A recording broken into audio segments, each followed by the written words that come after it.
Isu hangat di tanah air pada hari ini, selain daripada UEC, kemudaratan pertanian yang tidak dibantu secukupnya, ataupun isu-isu berkaitan dengan pihak-pihak bandar di Kuala Lumpur mendapat sijil tanah kekal dan sijil bangunan kekal bagi masyarakat bandaran.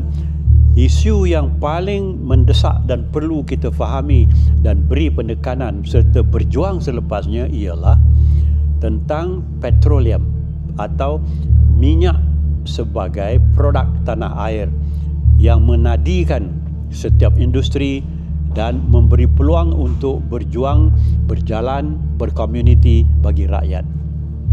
Dalam konteks inilah saya mengajak masyarakat berfikir tentang beberapa kelemahan dan juga perkara yang tidak disentuh berhubung dengan isu minyak di tanah air.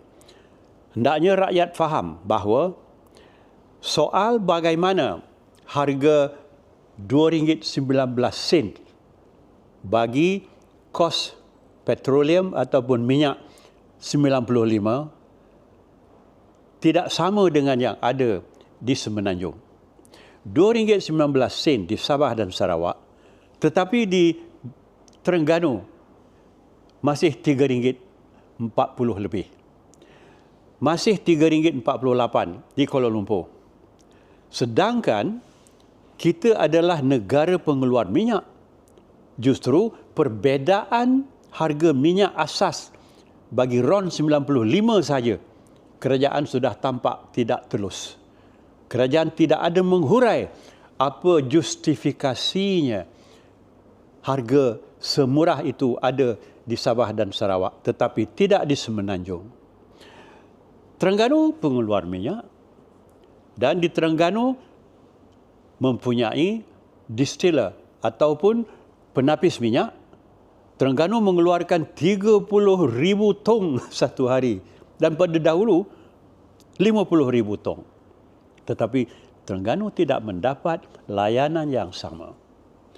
Bagi negeri-negeri lain mungkin tidak perlu dibahaskan sebegitu, tetapi diesel lebih murah juga di Sabah dan di Sarawak. Tetapi di sini sampai RM5.48 misalnya. Kita akui yang RM1.99 bagi RON 95 itu memang hakiki, mesti diberi. Tetapi perbezaan yang ada bagi RON 95 dan juga RON 97 tidak dapat justifikasi kepada rakyat.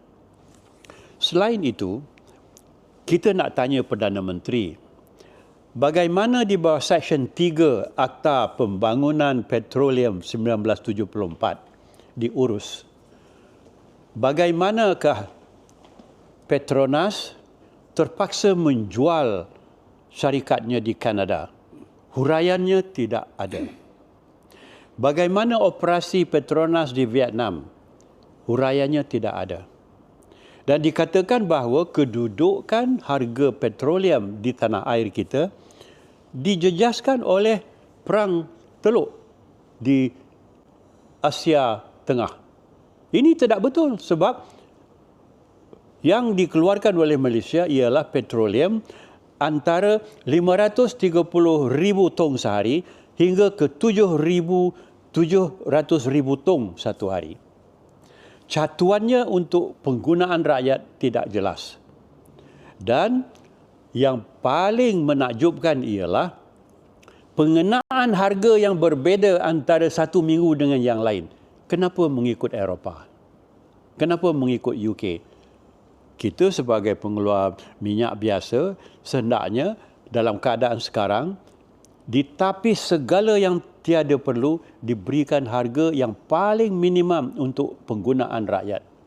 Ini kita tidak memikirkan lagi tentang hal-hal berhubung dengan apa perlunya setiap tong minyak tadi ada kaitannya dengan kehidupan rakyat di Malaysia. Bab yang kedua ialah sumbangan Petronas kepada negara. Antara 32 bilion ringgit setahun ke 40 bilion ringgit setahun.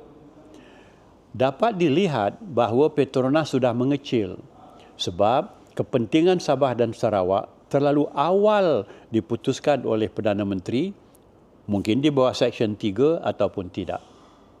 Dan paling berat untuk dijawab ialah bahasa di dalam Seksyen 3 tadi ialah Perdana Menteri menasihat, Perdana Menteri mengarah, Perdana Menteri boleh berbuat sesuka hatinya di bawah Seksyen 3. Ujung bahasanya ialah dengan patut, perkataan patut disebut di situ. Kita memohon supaya Datuk Seri Anwar sebagai PM menggunakan kuasa Seksyen 3 ini untuk keadaan yang lebih setimpal untuk masyarakat. Dan saya dapat merasai bagaimana sentimen di Terengganu lantaran Terengganu mempunyai hak.